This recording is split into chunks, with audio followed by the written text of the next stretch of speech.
You will hear a lecture about how the production of ceramics, such as plates, pots and glass, first began. First, you have some time to look at questions 31 to 40. Now listen carefully and answer questions 31 to 40.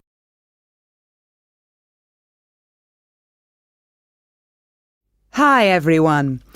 Today I'm going to be talking about the origins of ceramics. So first of all, let's start off with, what is a ceramic? Well, generally speaking, ceramics are what you get when you apply heat to certain inorganic, non-metallic solids and then allow them to cool. And examples of ceramics are everyday things like earthenware pots, crockery, glassware, and even concrete. So how did it all begin?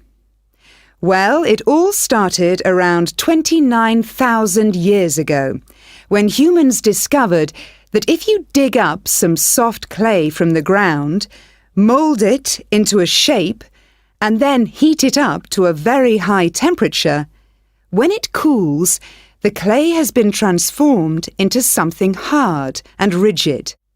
And so what did those first humans do with their discovery?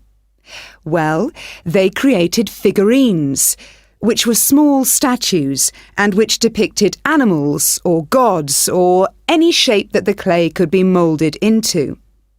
And all this activity was centred around southern Europe, where there is also evidence of ceramics that were created much later. The early humans also found a practical use for their discovery, such as storing things like grain, although there were drawbacks.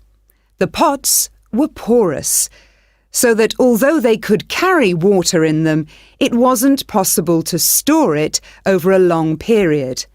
And also they were quite brittle and shattered very easily if they were dropped. But despite these problems, it was many thousands of years before there were any improvements. In China, at around 200 BC, they discovered that by adding minerals to the clay, they could improve both the appearance and the strength of the ceramics. But it took nearly 1,000 years before they perfected the process to produce high-quality ceramics known as porcelain. And once they had perfected the process, they kept it a secret for another 1,000 years. Compared to the first ceramics, porcelain was lighter, finer, harder, and whiter, and became an important commodity in China's trading with the rest of the world for hundreds of years. In fact, it became so valuable that it was known as white gold, and spies were sent to China to discover what they did to the clay to produce such high-quality merchandise. It wasn't until the 18th century that the secret began to unravel.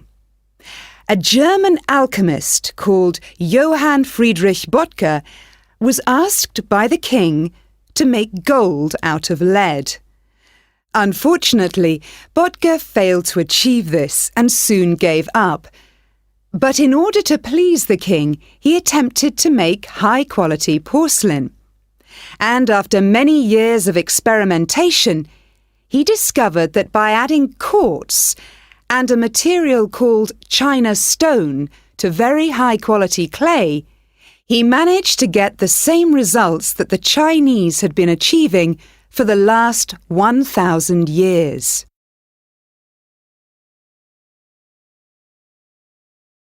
We'll now look at another ceramic which is made from mixing sand with minerals and heating to over 600 degrees Celsius.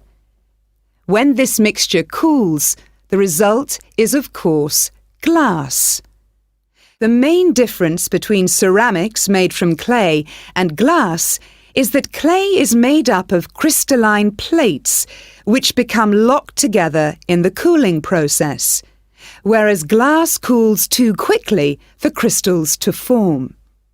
Apart from that, the process of heating up naturally occurring materials to transform them is the same. The origins of glass date back to 3500 BC, but it wasn't until the Roman Empire, 2000 years ago, that the art of glass blowing and the practical uses of glass became more widespread. One of the more innovative uses was to use it in windows, as up until then they had just been holes in walls. It must have been very drafty in those days.